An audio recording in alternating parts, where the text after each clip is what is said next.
दोस्तों BJP IT cell कहती है कि अब मुक्तेश्वरानंद ज्योति मठ पीठ के शंकराचार्य हैं ही नहीं। भाई अगर पूरी वीडियो देख ली ना तो बीजेपी को गाली दोगे।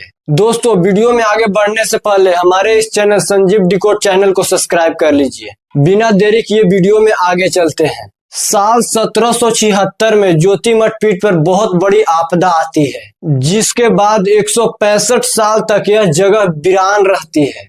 इसके बाद 1941 में तीनों शंकराचार्य मिलकर ब्रह्मानंद सरस्वती को ज्योति मठ पीठ का शंकराचार्य बना दिया जाता है। लेकिन 1953 में ब्रह्मानंद सरस्वती बिना अपना उत्तराधिकारी घोषित किए स्वर्ग पधार जाते हैं।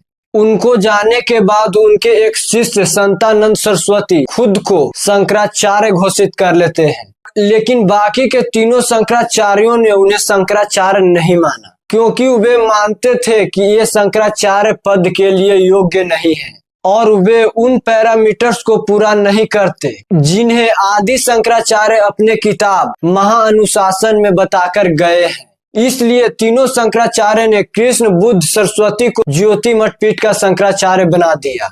यहाँ से ज्योति मठ पीठ के दो गुट हो जाते हैं, लेकिन असली शंकराचार्य कृष्ण बुद्ध सरस्वती को ही माना गया। दूसरे गुट को कभी भी तीनों शंकराचार्य ने मान्यता नहीं दी। कृष्ण सरस्वती के बाद स्वरूपानंद सरस्वती ज्योति मठ पीठ का शंकराचार्य बनते हैं। बाद में उन्हें द्वारिका मठ के शंकराचार्य द्वारिका मठ भी संभालने को कहा। इसलिए स्वरूपानंद सरस्वती अपने दो दंडी शिष्य बनाए, एक संदानंद सरस्वती और दूसरा मुक्तेश्वरानंद सरस्वती। यहाँ ये जानना जरूरी है कि आगे चलकर दंडी सन्यासी को ही शंकराचार्य बनाया जाता है। पुरी के शंकराचार्य की जिस क्लिप को भाजपा वाले चलाते हैं उसमें भी वे कहते हैं कि स्वरूपानंद सरस्वती अपने दो दंडी शिष्य बनाए। वो व्यक्ति को उन्होंने दंडी स्वामी बना दिया। शायद उनकी कल्पना रही होगी कि शंकराचार्य बन के घूमेंगे। इसी क्लिप में पुरी के शंकराचार्य एक बात कहते हैं कि स्वरूपानंद सरस्वती ने अपने जीते जी किसी को उत्तराधिकारी घोषित नहीं किया। उन्होंने अंतिम सांस तक किसी को शंकराचार्य बनाया ही नहीं। अंतिम सांस तक किसी को शंकराचार्य बनाया क्या? नहीं बनाया। और इसी क्लिप को भाजपा वाले शेयर करते हैं, लेकिन भाजपा वाले ये नहीं कहते हैं कि जब 2022 में स्वरूपानंद सरस्वती को मौत हुआ था तो सारिंग पीठ के शंकराचार्य ने कहा था कि मुझे स्वरूपानंद जी ने निर्देश दिया था कि मेरे जाने के बाद इन दोनों शिष्यों को शंकराचार्य पद पर घोषित कर देना। कि ये हमारे दो शिष्य हैं, इन दोनों में से सदानंद सरस्वती महाराज को हम द्वारका पीठ में हमारे उत्तराधिकारी बनाना चाहते हैं और मुक्तेश्वरानंद जी को हम उत्तरामनाय ज्योतिष पीठ में हमारे उत्तराधिकारी बनाना चाहते हैं। इसलिए श्रृंगेरी पीठ के शंकराचार्य द्वारिका पीठ पर सदानंद सरस्वती को अभिषेक किया गया और ज्योति मठ पीठ पर अभी मुक्तेश्वरानंद को अभिषेक किया गया।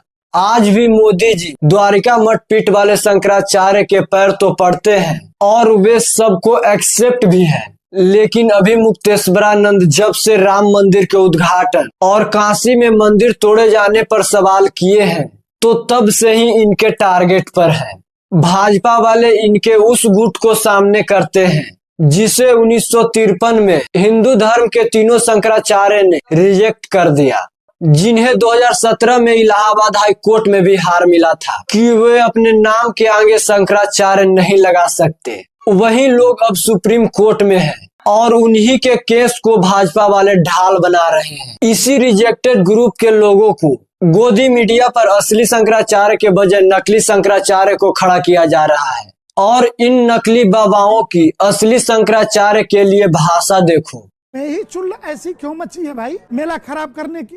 और ऐसे ही भाजपा वालों ने पुरी के शंकराचार्य के सामने अध्यक्षानंद को खड़ा कर दिया, जिससे पुरी के असली पीठ से कोई संबंध नहीं है। खुद पुरी के शंकराचार्य कह रहे हैं कि भाजपा वालों ने उनके सामने नकली शंकराचार्य को खड़ा कर दिया।